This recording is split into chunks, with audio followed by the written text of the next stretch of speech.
Welcome to Emotional Sobriety.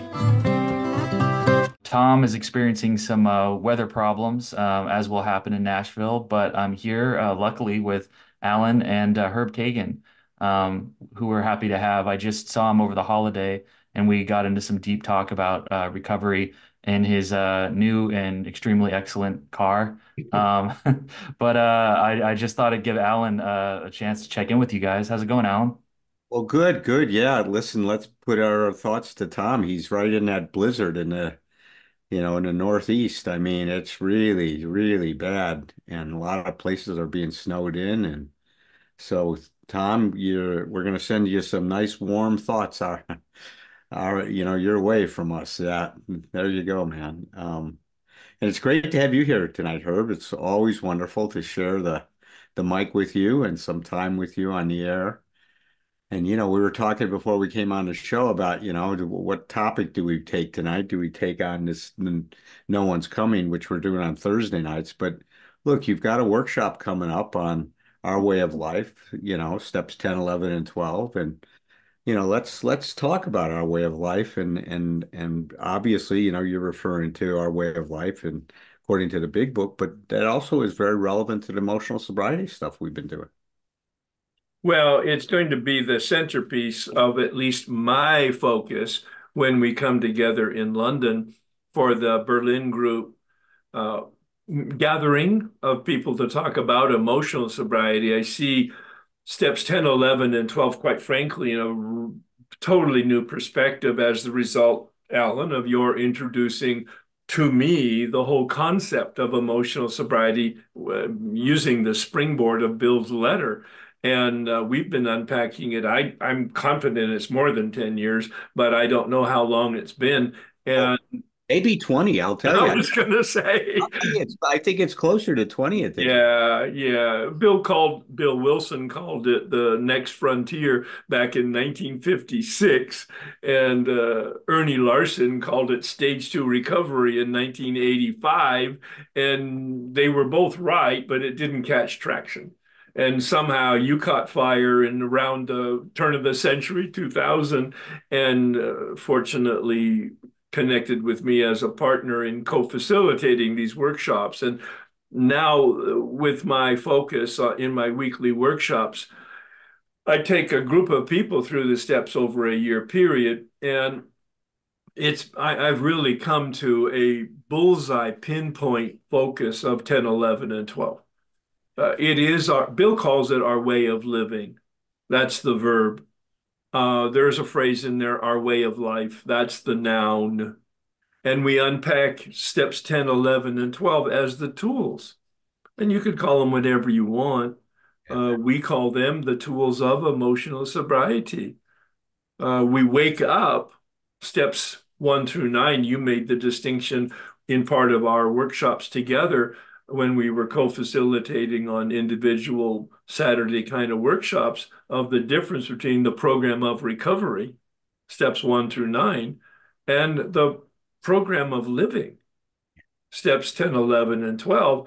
And that caught a lot of traction with me. So that's where I see Bill talking about Bill Wilson in the author of the big book, Alcoholics Anonymous, that it's our way of living. We're not cured. He's not referring to addiction.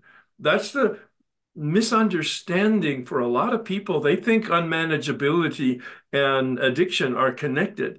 They're not. That's why the dash is there. I was listening to a speaker and he said that dash is not an and. That dash is take a breath. Here's a new thought. We're powerless over unmanageability. And that, without explaining it, Bill says on pages 84 and 85, we enter the world of the spirit. All right. We are delivered. He uses that word in one of his talks. He was delivered from his addiction, that combination of willingness and grace, but not but, and placed in a position of neutrality with regard to his addiction, recovered. Anybody who's listening, check out that title page in the big book, the second page. How many thousands of men and women have recovered? And I'm correlating that with neutrality, meaning we are not attracted to our addiction. We are not resisting it's just irrelevant. What a gift. What a grace. Literally a gift that I don't earn. And yet there's something about the preconditions of applying and working steps 1 through 9 in order to precipitate it, if you will. But then he warns us, we're not cured. But he doesn't tell us of what. My conclusion in the context, we're not cured of unmanageability. We have a daily reprieve from unmanageability. Check page 62. This is for the audience that might be listening and care. On page 62, the end of the second paragraph, he said, selfishness, self-centeredness is the root of the problem, but we can't even wish it away by willing or trying on our own power. We need a power other than ourselves. There's the mystery. There's the solution, but there's the invitation and there's the mystery. I don't claim to explain it. I claim to observe it, not only from my knowledge, but from my experience. I can look back over my shoulder and I cannot explain being here from there. 39 plus years later, I so much want to say 40, but I can't until February. But when I look back over my shoulder, I can't explain it. I can observe it and I can be grateful for it and humbled for the gift.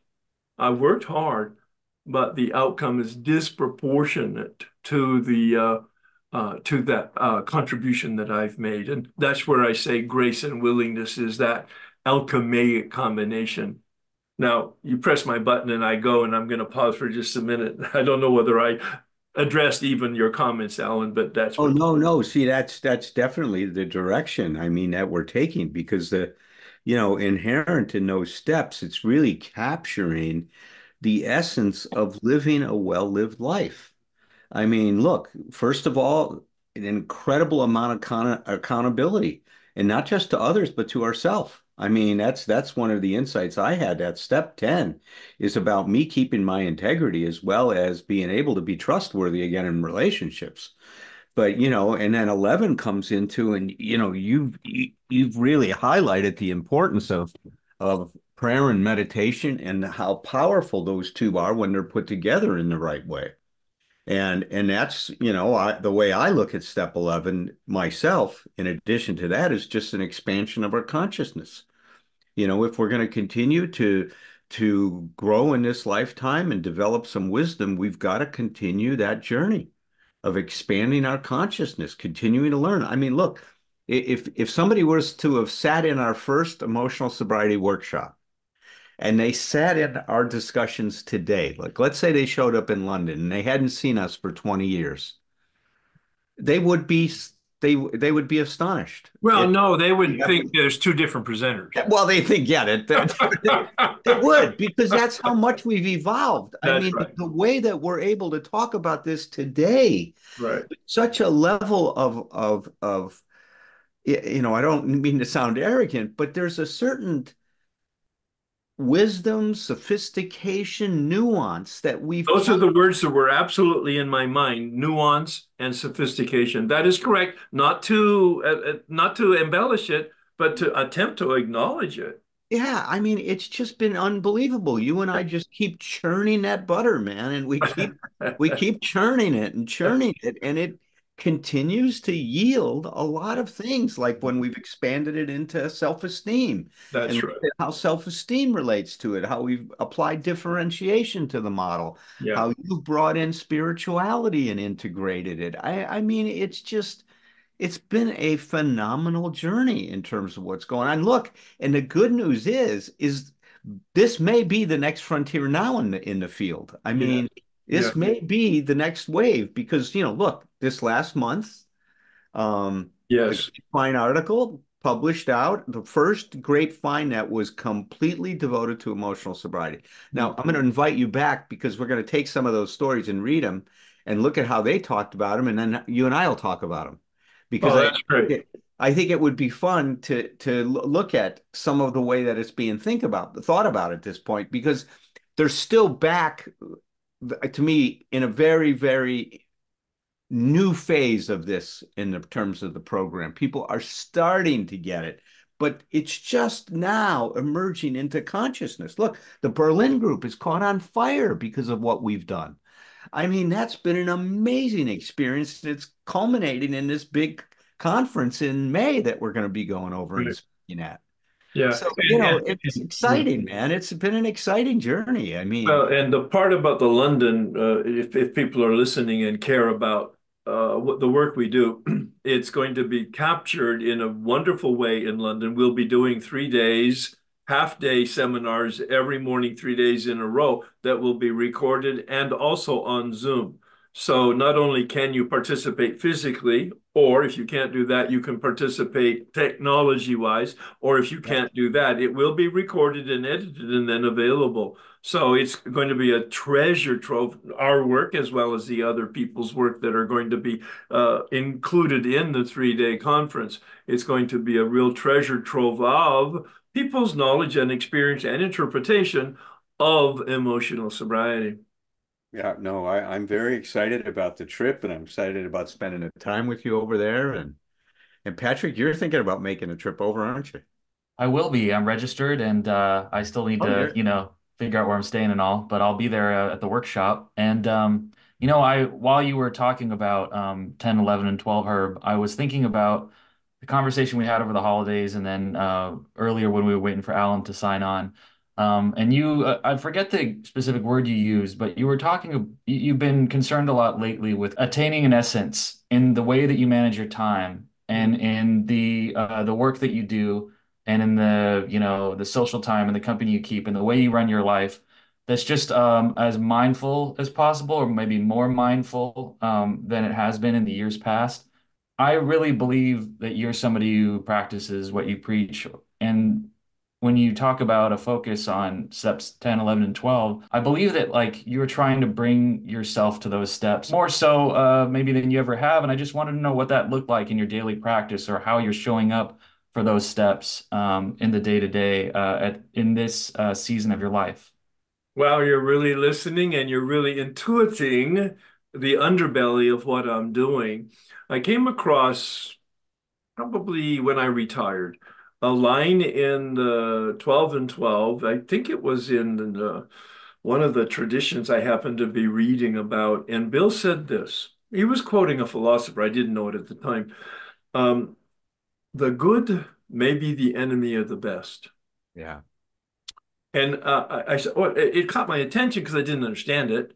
But then I allowed it to sort of steep in me like tea bag. The good maybe, what did Bill really mean? Maybe the enemy of the best. And in the context of the way he said it and in the way I thought about it, and I'm now newly retired with all this new time and freedom on my hand, I'm really good at a lot of things. To the extent I'm doing a lot of things, I'm not doing the one or two things that appear to be my destiny, appear to be my absolute bullseye competency. Hmm. And so I made a list of all of my activities and I order ranked them. I'm a very analytical person, uh, giving them an arbitrary relative scale of 1 through 5, one being the absolute bullseye, my destiny, if you will, in all humility, and 5 being sort of really good things like a board thing and or a whatever activity it was that was really good and helpful. And I'm very competent in doing it, but it wasn't number one. And I made a decision in prayer to eliminate everything that wasn't a one. It took me three months to disengage, to resign, to change, to advise, or whatever it was, to eliminate. And the sense of freedom I had at the end of that 3 months, focusing on what was the best. Now, the best for me at that time was the step work and the sponsorship and the step guide that I do, because I was up to my eyeballs in it. One of the reasons I retired was to do that more, and I could do that, my opportunity. But then it was so freeing. You asked the question, I'm going to tell you how the watch was built. Please. The it was so effective 15, 16 years ago that every October I do the same thing with what I'm doing now. I take the bullseye and I put it under a microscope and I rank order my activities 1 through 5. And now And you asked the question, because of Dr. Alan Berger and our focus in emotional sobriety, the way of life, 10, 11, and 12, emotional sobriety has become the bullseye. Uh, with even the bullseye, even more focused than that on, as Alan mentioned, step 11. You may or may not know, Dr. Berger introduced me to Hazleton when they asked for somebody to write a book on meditation 5 years ago. And I wrote that book, which gave me a lot more focus on, even in 10, 11, and 12, my focus is on step 11. Because with the consciousness, and that's how Alan started out even today, right now, to improve. He used a different term. I hadn't heard him use it before. Expand, to expand our consciousness. And I'm just recently this year thinking about Bill's use of the word enlarge. Yeah. On page 14, he talks about why Jim, the car salesman who put a little whiskey in his milk, relapsed. Oh, there's lots of indications in the story, page 35 to 37 in the big book. There's lots of indication as to why he may have, but there's one statement that tells it all. He said he failed to enlarge his spiritual life. Enlarge his spiritual life. Wow. I know. And on page 14, he tells us what he means by that in his own story. We perfect and enlarge our spiritual life through work and self-sacrifice for others. So Jim wasn't, he had an awakening. He got his life back. He got his wife back. He got his job back. Everything was going swimmingly, and he relapsed because he wasn't helping other people. So for me, that's now the point of focus, is to improve the light in me through consciousness, and to expand, enlarge the lantern that is me, so that the light can be bigger and brighter and shine more effectively on the path that I walk, so that others can walk that path and have their own experience. I said, you press my button. Wonderful. I can sense that imperative with you, that like because there's times and we've talked and I've told you before I found you a little bit intimidating. And I think that sometimes what I have interpreted as a brusqueness in the past is that paring away of even like, just casual experiences. You know what I mean? You're really trying to get to the locus point of like what's being communicated here and who am I communicating with? And especially if we're talking recovery, you know what I mean? Like what direction are we actually headed in? And as somebody who has gotten a life back and it's something I'm really working on and I'm struggling to comprehend a lot of the time, but I need to have a direction and I need to be pursuing a continued recovery with like a real sense of urgency, or else who knows what might happen. Well, I have a sense of what might happen, and it's not good. But emotional sobriety, and I'm going to invite Dr. Allen to talk about this, because the emotional sobriety is about, yes, that's true, but finding balance in that. Because Yeah. I have a tendency, and Alan knows, the phrase in the rooms is easy does it. That's not my mantra. I Heavy know. does it. Heavy does it. That's my mantra. I was attracted to Alan. He's the Marine. Heavy does it. Take the goddamn hill, no prisoners. And And we have taken that hill. I mean, my God, we've taken. well, somebody, maybe it was us, but somebody said, "Oh, you guys are the monk and the Marine and the monk," and we have the same haircut to show it. And No, but and and the but look at intimidation. Go it's ahead. true. I mean, look at it. It's. We may not be the best examples. I mean, you are because of your mindfulness now, and your rank ordering things, and that the practice that you've plugged in, you have more balance than I've ever seen you have before in your life.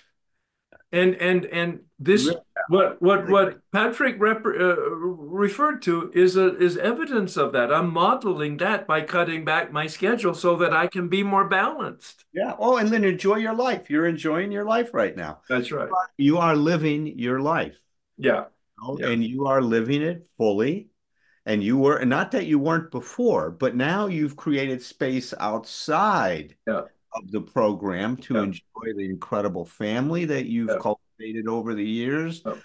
friendships, I mean, just you're smelling the roses. I mean, it's I'm introducing some fun in my life, and it comes at a time where we're coming out of COVID, thawing out from that. People have more time. I'm going to give myself more time so that, in fact, I mean, I'm 84 this year. There's not a lot of time on the other side of that. So it's not about me finding pleasure and or just self-absorption and narcissism. We know that the yellow flag's always up with me, but caution, caution, caution, slow down. But that's not what it's about. It's about and I'll use the word, and Dr. Berger has helped me understand what the word means, and that's balance. Yeah, And balance. my two daughters have helped me too. They're kind of like guardrails and guidelines They on are. They're each very good. side. Yeah. And Mhm. not only balance, but the other word for you is the value of relationships. I mean, you have really, because that self-reliance has been, transformed into, right, into, who you are today, which is, Yeah, yeah, you still have some of that, but you're right, so much more than that right, today. right. If and it's just opened up all possibilities for you. I mean, that's what I've seen, and I think Yeah. it's just been an amazing transformation. And look, I think as we know, Herb, is even the stuff we teach transforms us. It's so true, is we're just steeped in it. I mean, and it's soaked up in my pores. I mean, all the time. Yeah, yeah. The work that we do to help other people, which has come out from a professional development or from could have been in my case an ego motivation. I Mhm. mean, I had corrupt motives, all right, not totally, but certainly could have been very corrupt, but because of the authenticity of the work, all right, the corruption was modified and diminished so that in fact my intention of actually helping other people becomes dominant and primary. That's right. And you hear in the meetings, when you give it away, you keep it. And it sounds cute and poet. No, it's fabulous wisdom that when I'm doing my workshops or helping other people, there is something that happens in me. Conceptually, I learn more, but there's something that's very immaterial and very mysterious. I become a better person. Yes, that's right. Yeah, What you said about the motives, I one of the most redemptive things about these recovery programs and 12 steps, it's that if we move our feet in a certain direction, or if we take direction, right, then that will be a way of kind of restoring whatever those motives may be, the self-seeking and whatnot, you know what I mean? Is I something do. that, yeah, is something that More we than I can, care to discuss. right. My sponsor told me recently to continue taking calls from an addict who's been suffering a lot lately, and he's been calling and texting me quite a bit. And I take him to meetings, and we sit there, and he's still struggling. He's still drinking in between the meetings and using drugs. And I started to get really hopeless and worry that, I don't even know if it's getting in. I don't know if I should cut this person off. And my sponsor said, well, when you talk to him, are you thinking about yourself? No, no, I'm not. Then keep doing it. And so I've continued doing it. And you know what? I don't tend to think about myself when I'm working with this person. So I don't know. Does that dovetail at all a bit with what we're talking about? I think the total summary of the purpose of the program dealing with human nature is captured in Bill said we're self-centered.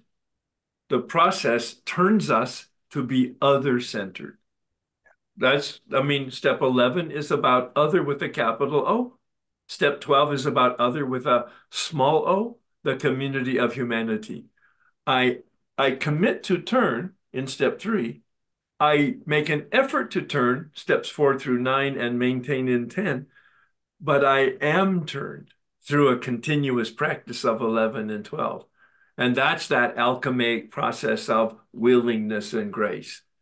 I mean, I need to show up. This man who took me through the steps when I was 5 years sober, and Alan's heard me quote this, it's so confrontational.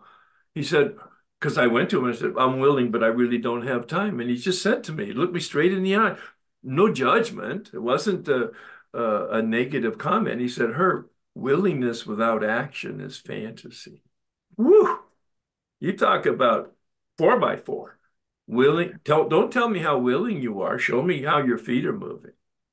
So going back, Patrick, to what you said, action. And yet, those first 5 years, I took the action that my sponsor gave me, and I didn't know that he didn't know. And he gave me some great direction, but it was superficial, and I didn't change because he didn't know that change was possible. He didn't know that the process of change was the steps. He hadn't done the work out of the big book, and although he read the big book, he didn't really understand or experience it. And once I found a mechanic with the big book and the step process at 5 years of sobriety, the same guy that said about willingness and action, all right, I was able to take action that was effective, not just activity. Meeting makers make it. I understand the spirit of it. It's just a lie. Meeting makers don't make it. People who do the steps and find God make it. Now, you might not need to do the steps to find God, but I did. Can I ask Alan, this has been a extremely rough year for you, or by year I don't mean 2024, I mean going back like several months. And how does it feel doing steps 10, 11, and 12 while you're not, I'm assuming, feeling too much pleasure in the doing of them? Like you're still doing the deal, but like it sucks. And like what has it been like to kind of show up for that? And what have you learned from that this past? My experience is not that it sucks. I don't feel like it sucks. What the experience I have, it's like it's a life preserver. Hmm. It's more that it's so necessary to have this foundation to be able to not just survive this incredible, experience of my life and my family's life being blown to smithereens, right? So it's not just the survival part of it. It's also turned into being able to use this incredible, devastating experience and try to cultivate some emotional wisdom from it, so that I don't end up bitter. I mean, if that doesn't happen, then I end up bitter. If I end up bitter and set Yeah. into self-pity, Yeah. my drinking or my a relapse is just around the corner for me. Yeah. If I walk through this thing, I had a choice point during this whole thing. Do I continue down this path and deal with the pain? And there was not a lot of humiliation, but some humiliation involved. Thank God that to me that there wasn't a lot of that was a real testimony to some of the work I've been doing. I mean, because before it would have been very much a reflection of my ego, right? And now it didn't go into that it went into that a bit, but not nearly. If 20, 30 years ago, it would have been all about that, I think, in many different ways. But that's how I would describe it, Patrick. It's more, first of all, it was like, my God, I need a lifesaver or a life preserver and to save my life, because that's what it really was. I mean, I was that down and out and devastated. You saw me, man. I couldn't stop crying. Yeah. When I would talk to you guys, I would just be weepy all the time. I mean, I was that shattered and, that broken. I mean, in so many ways. And your love, Herb, you've given me a bunch of support and love through this. Tom Rutledge, Tom Potash, Roger. I mean, our community has reached out. I mean, my God, the love that was sent my direction and personal support was just incredibly important for me to get through this thing. So that's how I would describe it. It wasn't that it was more of it felt like such a gift that I had this available. Because before I would have just been drowning and there would have been no life preserver to get a hold of. I would just be going under over and over and over and wishing something would show up, but not having any idea where to even reach for it. Does It's that make sense when I describe it that way? it's 100%. The image I have came out of my corporate experience in sort of a training thing, and they talked about life is like a river, and we're in a canoe, and it's flowing, and it's wonderful, and the day is balmy, and we're just paddling, and then we hit white water, That's right. and then our skills are challenged, Yeah, our tools are challenged to navigate and survive the white water. right. because on the other side of it, eventually there's going to be calm water again. And that's what you're talking about here. You hit a very large amount. And in fact, the work that you've done, both teaching and also personal, in emotional sobriety, prepared you to acknowledge not only the frustration of the reality of it, but the impossibility of it. There was no negotiating. There was no changing. There was no control. There was acknowledging the reality, accepting the reality, adjusting to the reality. I call it the triple A of emotional sobriety. All right. And knowing. And you just mentioned it, but I want to reinforce it to the people who are listening. You had a sponsor of 52 probably years at this point, that's helped you navigate your life in many ways. Maybe this is one of the more tumultuous times, but be that as it may, you had a guide, you had a sounding board, you had a trusted companion. Then you had the community, several communities, and the friends, and even the clients. I had some misgivings about you being so vulnerable and sharing with your clients. I never told you that. But of course, that's who you are. Is you're going to be real and authentic in an appropriate way. What's so interesting with that is that 98% of the people I work with appreciate it so much that they could give something back to me and support Wow, of me. course. And there were a few people that didn't, that had turned them off and that Right. didn't like it. But that's, that's their prerogative. I didn't expect everybody to Oh, respond. that's human nature. Human nature. But it was so interesting what the how much of an outpouring of and they would even say it, you've given me so much. Let me be there for you right now. Yeah, of I course. mean, how about that? See, that's what a real relationship is about, Yeah. you know? Well, and you started commenting at the beginning about relationship, my focus on it. And it was originally a focus of relationship with a power other than myself. And that was brand new for me. I was a monk for 7 years, 7 years in a monastery, 7 years of silence. Yeah. I mean, you would have thought that I'd had the total grip on that. No, I didn't. And I was 10 years sober before I actually got a relationship, a personal relationship. Well, I had begun repairing the other relationships with myself and with others along the way because that's the nature of the step process, the potential promised outcome. But I didn't really understand relationship. And quite frankly, I wasn't that interested in relationship with people. Yeah. What? People are to be taught and tolerated and helped to change their lives. But relationship, give me a break. I don't have time for that.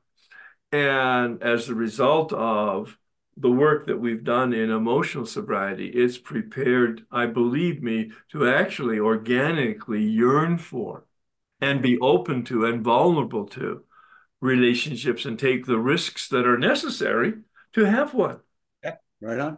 And Yeah. look, to me, go back to this thing about you were saying about that boy, you want to acknowledge that. That's one of the reasons why I came back to LA and brought all you guys to that Yeah. both, right? The A Hard Day, Silent Night, because Yeah. I wanted to share that with you guys that, Yeah. a group of people I love and respect and mean a lot to me and have been there as kind of a thank you. And that night was magical. Yeah. It was a magical evening. Yeah. One of my favorite things you've said, Herb, it's and I'm going to butcher it, but it has to do with those who th those who are recovering have a practice, and those with the practice that practice, right? Well, as my Um, own spiritual director, I don't mean to cut you, but I do want to get it right in terms yes, please. No. because it's poetic and it's a wonderful mantra, long mantra, but a wonderful one. All people on a spiritual path have a spiritual practice, Yeah. and they practice their practice, and they're faithful to their practice. And when they're faithful to their practice is faithful to them. I mean, it couldn't be more illustrated in Dr. Berger's journey in this last 12 months, as you indicated. Does that, you were going to say more though? No, I mean, I just wanted to come clean to you guys that like my steps 10, 11, and 12, my way of life is at this point rather incoherent and informal. And when you were telling me about that 3 month process you had of really honing in on what are the callings that you have or the things that you are best at, like what's the number one? Before Herb answers that, let me give you some feedback, Patrick, because Sure. see, you have a tendency of minimizing what you're doing because you have a way of life, and I see you Here living. comes the Marine. Well, living it. I mean, you reach out when you're in trouble, you talk about it, you're handling situations very differently than you've handled them before in the past. I mean, so it's kind of like what people say to people that have been taking Prozac, and the person that's taking it doesn't realize they're changing. And then all of a sudden, the people around them see them as less depressed, and they're the last one to realize it. Yeah. And I think that's true for us in recovery. Sometimes we're the last ones to see the transformation taking Mhm. place because our relationship with ourselves doesn't seem to be different. Dr. Rader gave a great example. You'd appreciate this, Herb. And he gave the example about the disease of alcoholism, but we can also apply it to the process of recovery. He says, imagine that you have this jacket that you wear every day, a suit jacket, and you go to work every day and you get up and you put it on. And while you're sleeping, somebody sneaks in the bedroom, and each day they sew in the lining of that jacket 1 ounce of lead, Mm. just 1 ounce. You put the jacket on the next day, it's just an ounce. Your body can't feel the difference.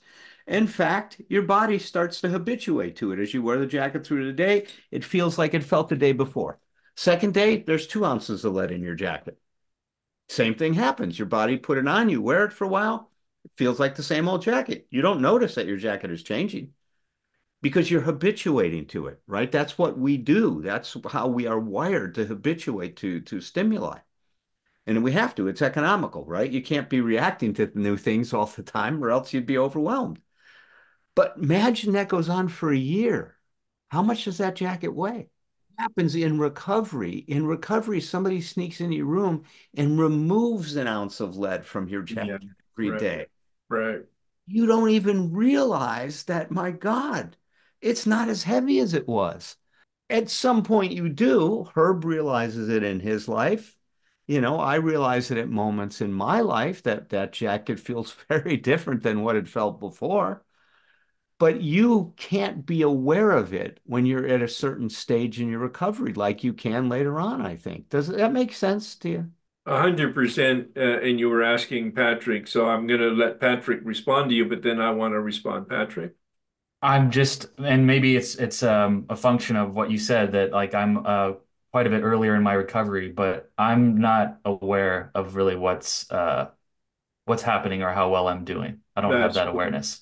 that's correct. And that's where you need a mirror, companion, sponsor, step guide, therapist, whatever you call it, to be able to give you some feedback, not to acknowledge and validate you, although part of that's healthy, but I could not see that I was actually changing until I paused down the road, looked back over my shoulder, and I go, oh, my behavior has changed.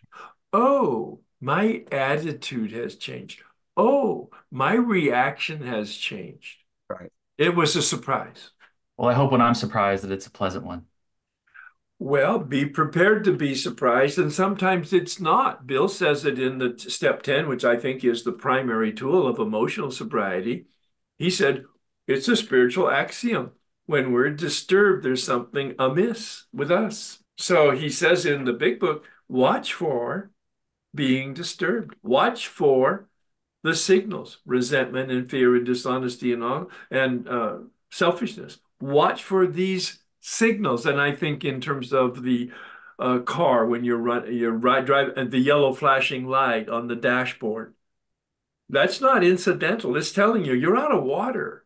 your battery's low, your tires are flat, whatever. There's a warning there. Some Yeah. of it's severe and some of it's not. But if you don't pay attention to the warning, you're going to be long-term in trouble. And look, and sometimes, those around you are going to see the warning light before you do. And they're also Well, see that the light's off before you do. I mean, see, it's the same thing. You might still say, God, that light's on. When is that light going off? And we'll say, hey, you're looking at it through the wrong angle. If you look over here, the light's off. I mean, Well, what I love about the work that I do with you is that, or both of you guys, is that I'm always being directed towards like what is it about my actions and what is it about like the paradigm through which I'm looking at the events of life that could use some work, that could use some adjusting. It's not I'm not going through life with an expectation that the seas part for me, and that is helpful because I always have something to do. There's always something about me that could be, if not better addressed, then just massaged a little bit to yeah, make for a more meaningful experience. the image I use for that is several parts of it. It's such a human and pandemic experience, what you just experienced, and that is the dimmer switch. yep. All right. We press the dimmer switch and it goes on at a very low voltage and therefore there's very little light. But if we stay connected to the dimmer switch, let's assume it's an oval, and we turn it up just a little bit, there's a little bit more light. There's a little daily work, action, direction, action, frustration, mistake, correction daily.